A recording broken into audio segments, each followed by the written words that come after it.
কোটা আন্দোলন ঘিরে দেশ যখন উত্তাল, চারদিকে ছড়িয়ে পড়ছিল সহিংসতা, এমন জটিল পরিস্থিতিতে দেশ ছাড়েন 2 ডজন মন্ত্রী এমপি।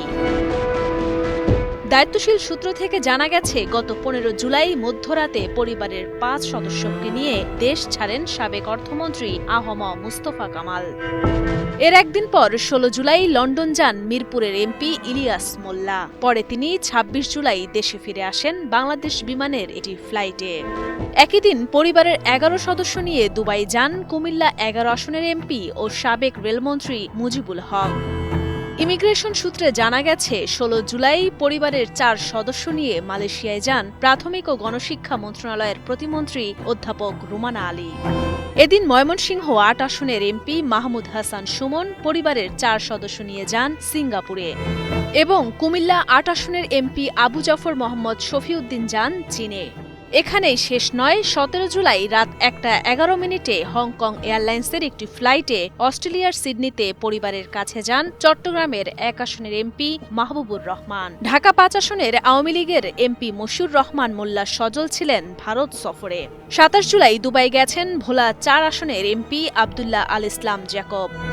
সূত্র বলছে, 17 জুলাই রাত 11:22 এমিরেটস এয়ারলাইন্সের একটি ফ্লাইটে সস্ত্রীক আমেরিকা থেকে দেশে ফেরেন পরিবেশ, বন ও জলবায়ু পরিবর্তন মন্ত্রী সাবের হোসেন চৌধুরী। 28 জুলাই আমেরিকা থেকে দেশে ফেরেন সাবেক পররাষ্ট্রমন্ত্রী এ.কে আব্দুল মোমেন এবং ভোলা 3 আসনের এমপি নুরুন্নবী চৌধুরী শাওন সস্ত্রীক থাইল্যান্ড থেকে দেশে ফিরেছেন গত 26 জুলাই। ফরিদপুর 4 আসনের এমপি মুজিবুর রহমান চৌধুরী নিক্সন থাই এয়ারলাইন্সের একটি ফ্লাইটে ব্যাংকক থেকে দেশে ফিরেছেন গত 23 জুলাই রাত 11:54।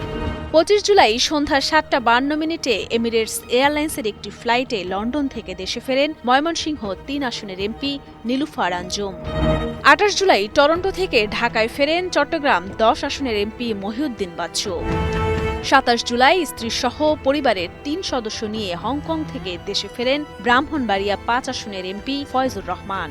এদিকে 29 জুলাই দুপুর 12:40 নভো এয়ারের একটি ফ্লাইটে পরিবারের 1 সদস্যকে নিয়ে কলকাতার উদ্দেশ্যে ঢাকা ছাড়েন যশোর 3 আসনের এমপি কাজী নাবিল আহমেদ।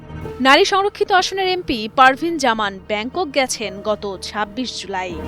18 জুলাই স্ত্রীসহ মার্কিন যুক্তরাষ্ট্রে যান চাঁদপুর 4 আসনের এমপি শফিকুর রহমান।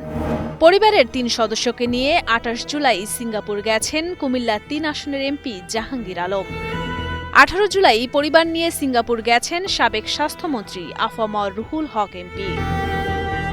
ছাত্রদের কোটা আন্দোলন ও দেশের পরিস্থিতি সহিংস হওয়ার মধ্যেই মন্ত্রী এমপিদের দেশ ছাড়ার বিষয়টি নিয়ে মন্তব্য করেছেন বিশিষ্টজনেরা। আওয়ামী লীগ দলীয় সূত্রগুলো জানিয়েছে, দেশের এই টালমাটাল পরিস্থিতির মধ্যে তাদের এই বিদেশ যাত্রা নিয়ে সরকারি দলের মধ্যেও রয়েছে ব্যাপক প্রতিক্রিয়া।